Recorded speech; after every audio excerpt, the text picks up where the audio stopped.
Greetings, everybody, and welcome, fellow YouTube fiends, to the Saphira Center of Shamanism, where we break down the ancient esoteric practices of shamanism and the occult, bringing them into balance with the deep psyche. My name is Luke, experienced practitioner and mentor of the shamanic and occult sciences. It is an honor to have you here. Thank you for joining me once again. Be sure to check the first link within the description of this video if you have interest in joining my Patreon.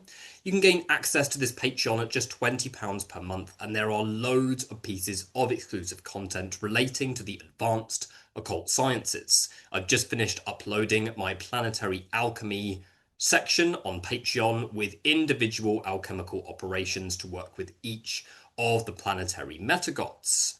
There are also initiatory systems such as the Tree of Life, the Tree of Death, Angel Magic, Demon Magic, Jinn Magic, Shamanic Rites of Passage, Attunement and Transmissions, trauma work, and many other things as well. In the higher tiers, you also have the opportunity to work more closely with me as a mentor, as well as gaining access to my powerful occult training and initiation webinars, taking place multiple times each month. Be sure to check that out. I look forward to seeing you there.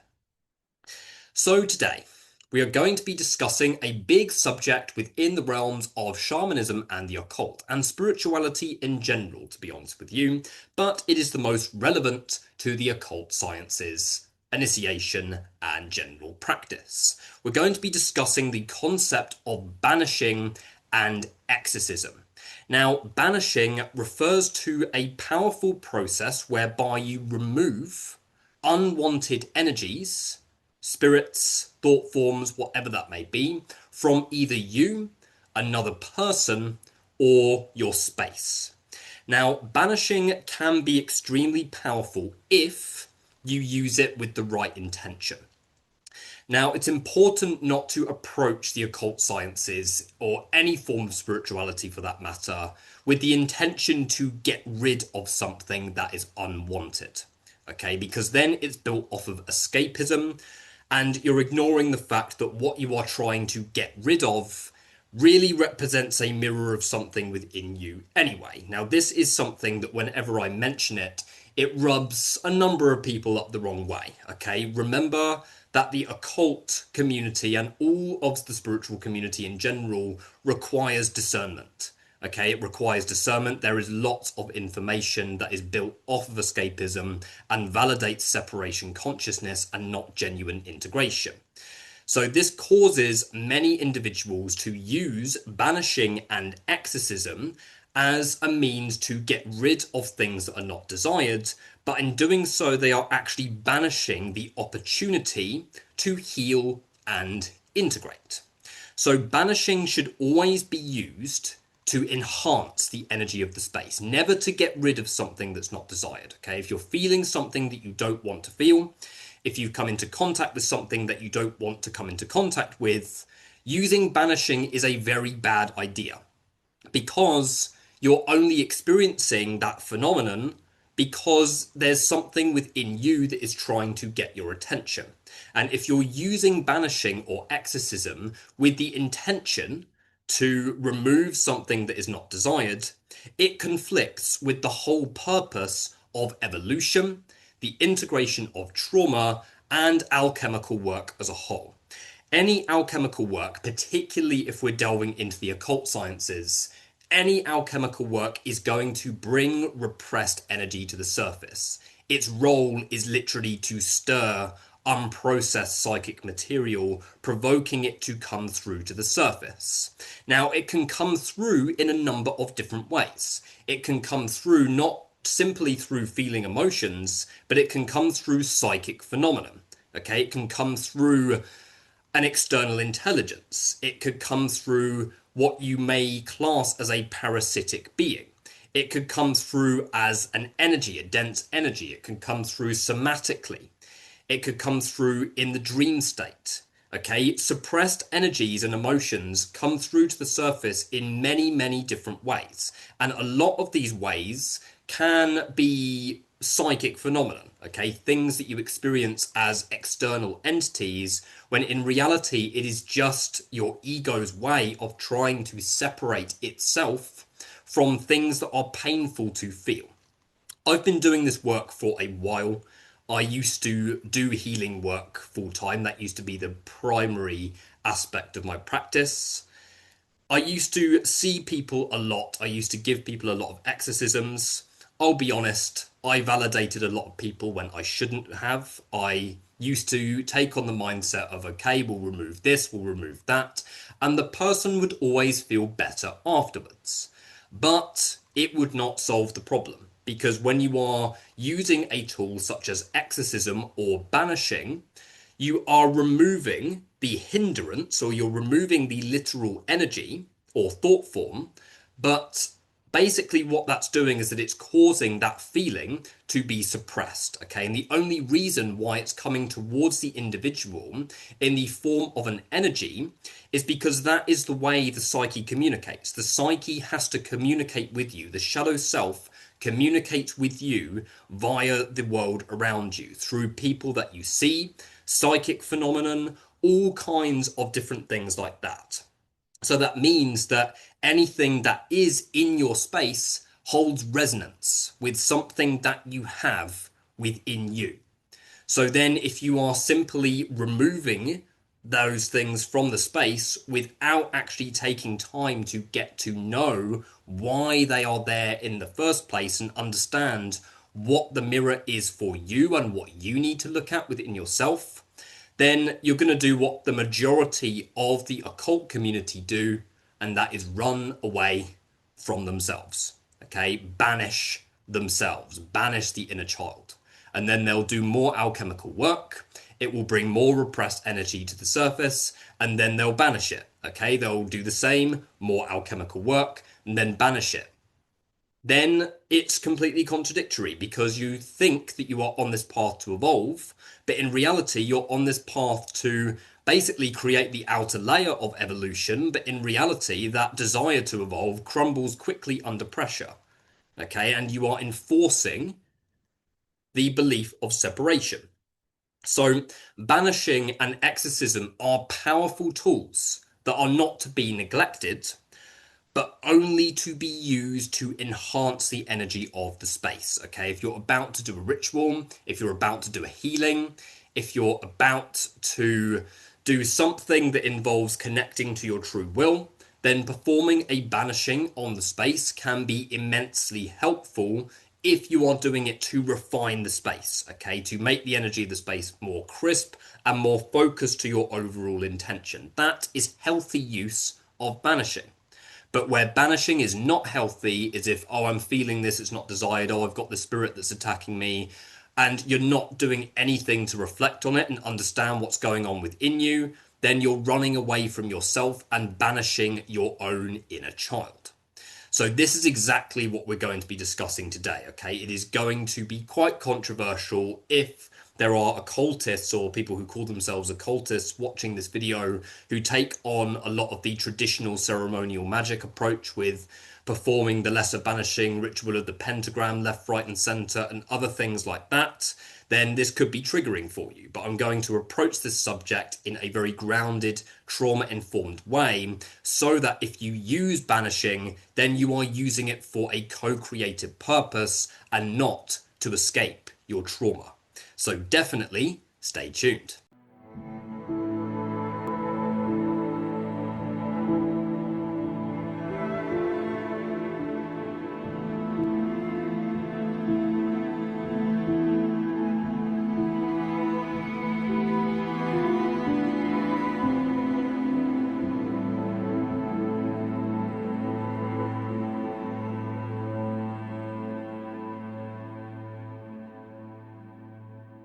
So I will start by saying that absolutely anything, be that a spiritual practice, a way of being, whatever that may be, it has the potential to become escapism if you do not have the ability to reflect on the genuine reasons why you might be reaching towards that in the first place.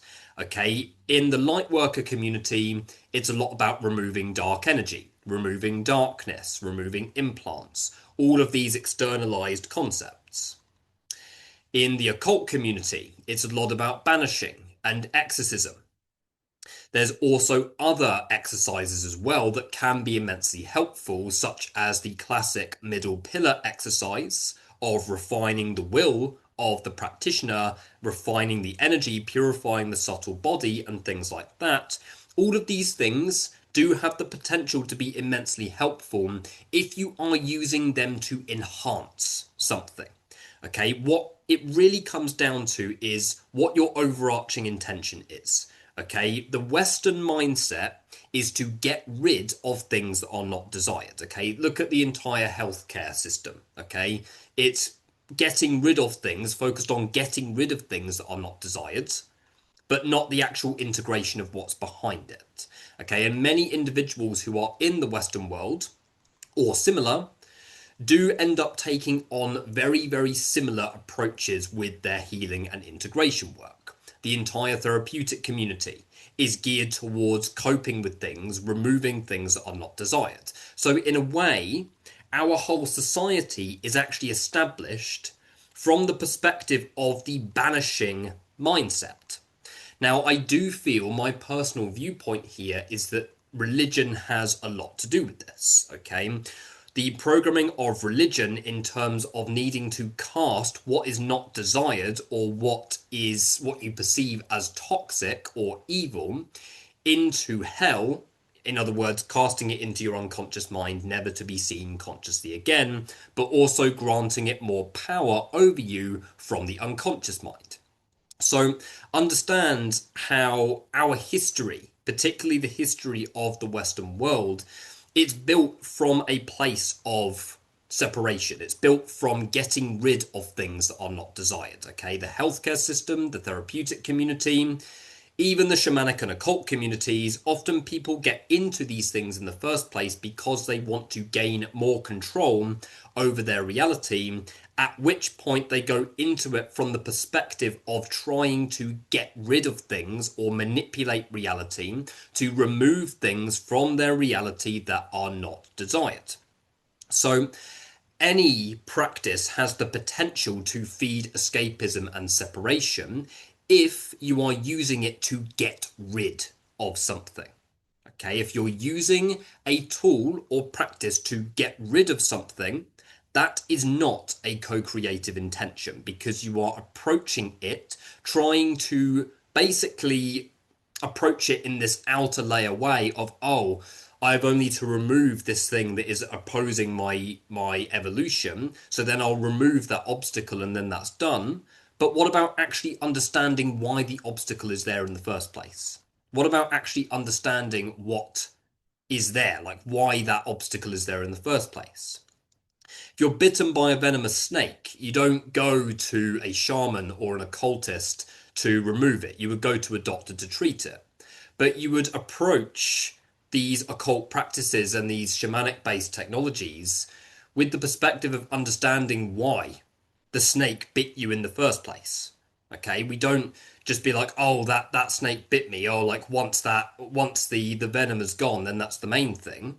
Why has that come into your reality in the first place? Okay, particularly if you have recurring patterns, recurring trauma, perpetual crap manifesting time and time again, you can see how this need to remove these things from one's life does not get rid of the problem. Okay, you can cut the cancer out, doesn't solve the problem. This is the whole thing.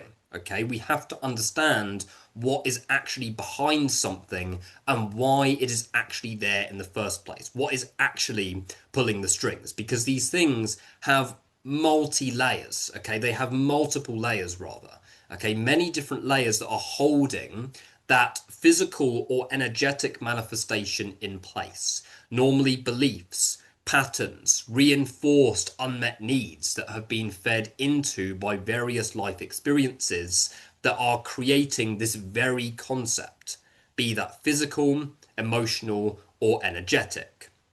So when it comes to banishing and exorcism, this is actually built by default from a place that validates that state of separation consciousness, okay? And many find the concepts immensely attractive because it is effective in the short term.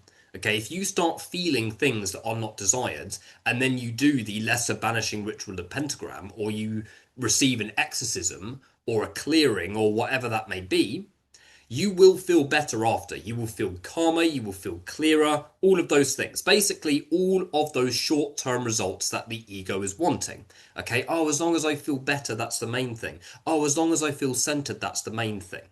Okay, bollocks, to be honest with you. Yeah, total rubbish.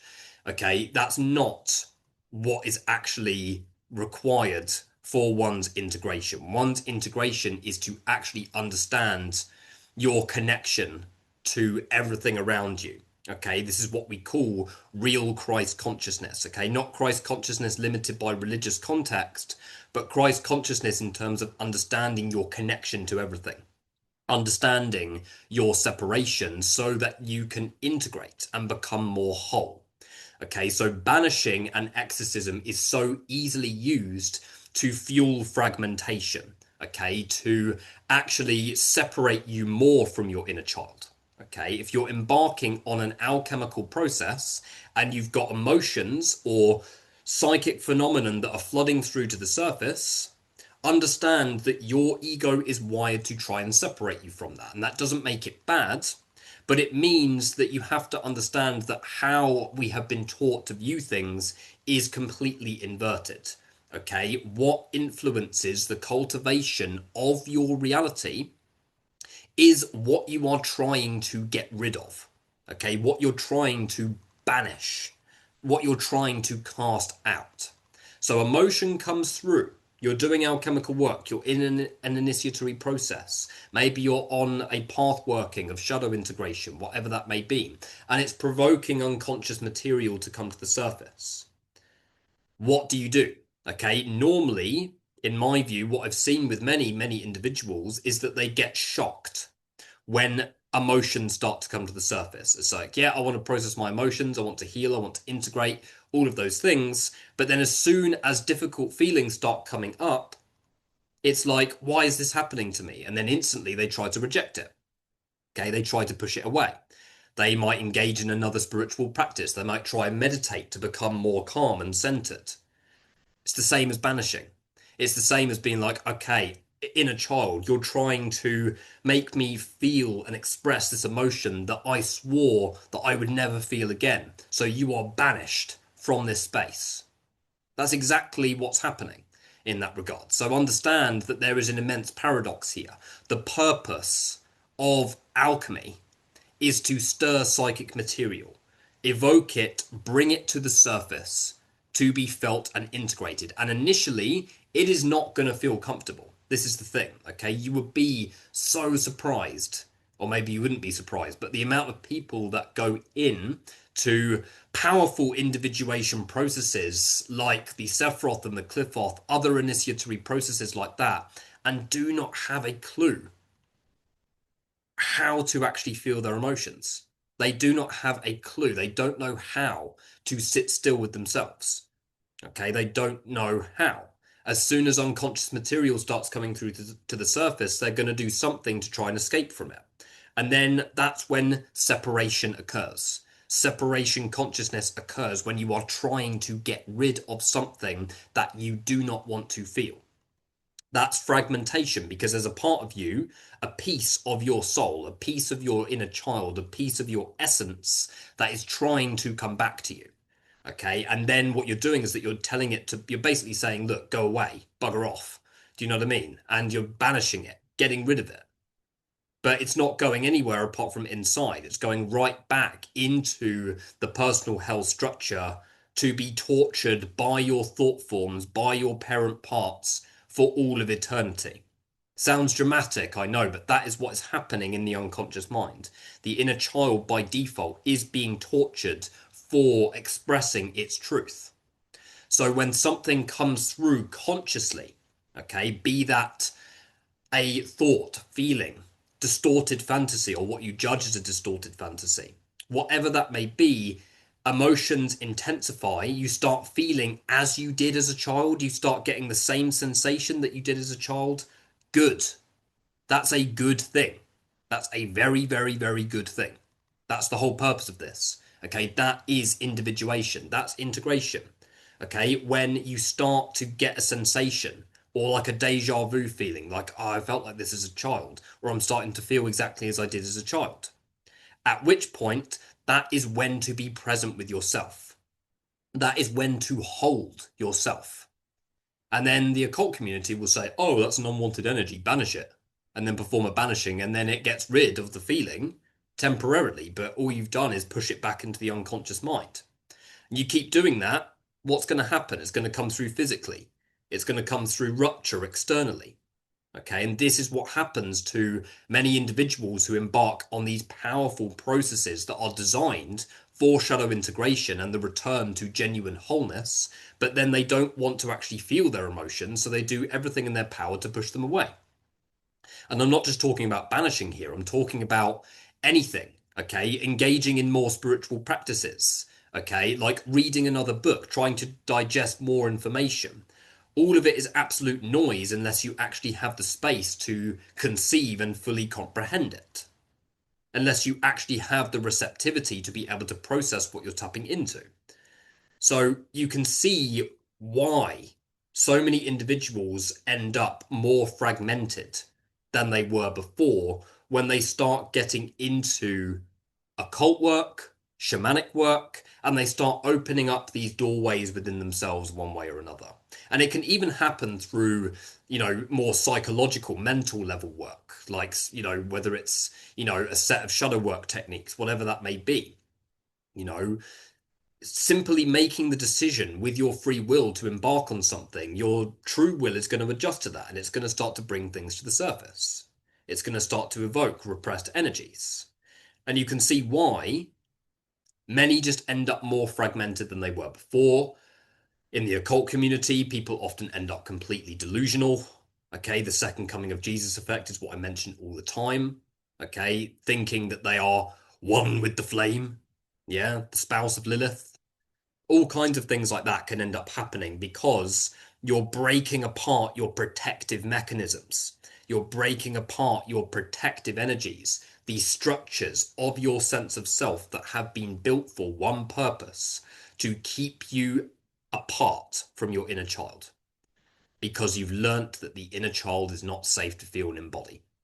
It's as simple as that. So what you're doing, particularly if you go into advanced alchemical work, what you're actually doing is that you're breaking open different aspects of yourself. Okay, you're basically ripping your identity apart, predefined.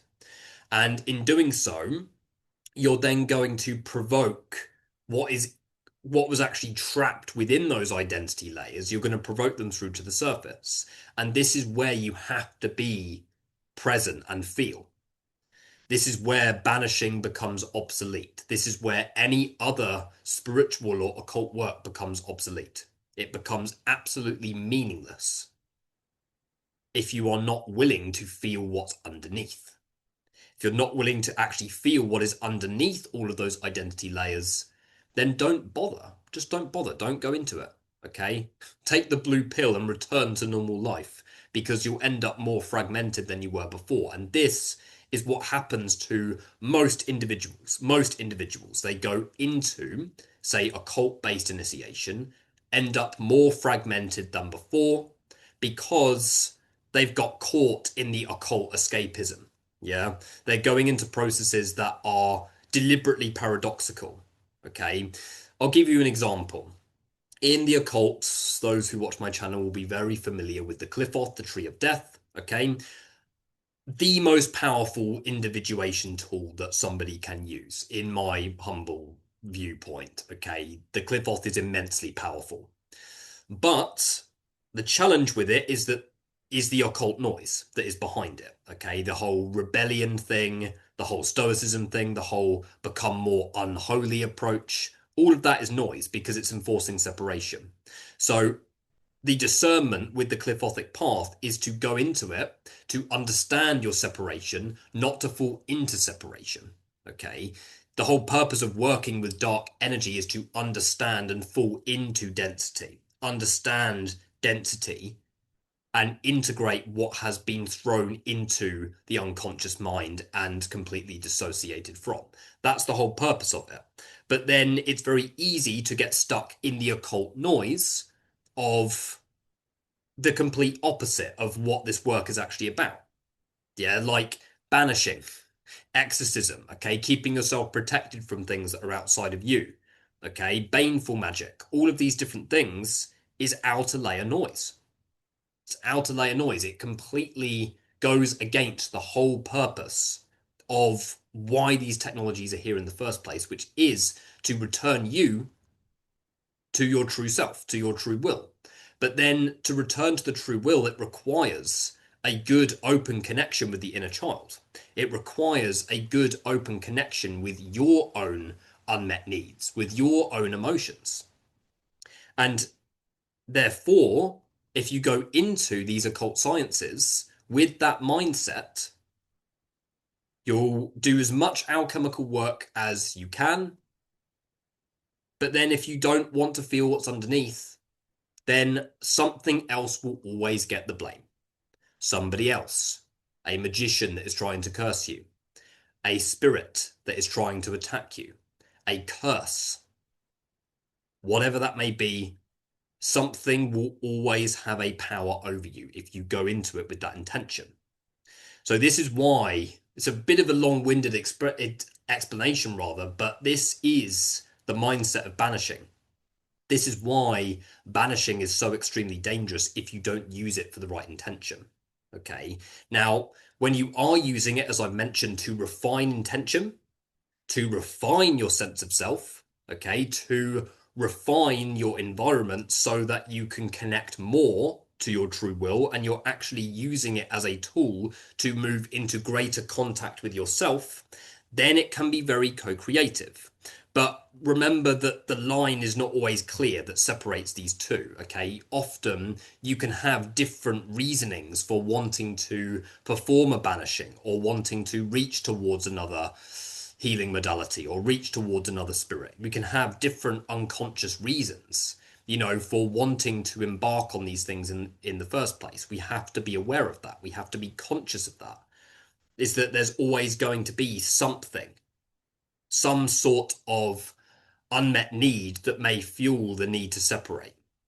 At which point, you're not going to do it perfectly every time. This is the thing. You're not going to, sometimes you will choose separation. Sometimes you will try and escape from yourself. We're human beings at the end of the day, but it's being able to take accountability for that and own that really matters. Okay. Whereas if it's just perpetual and it's just, oh, blame this, blame that, banish that, then it's going to take its toll.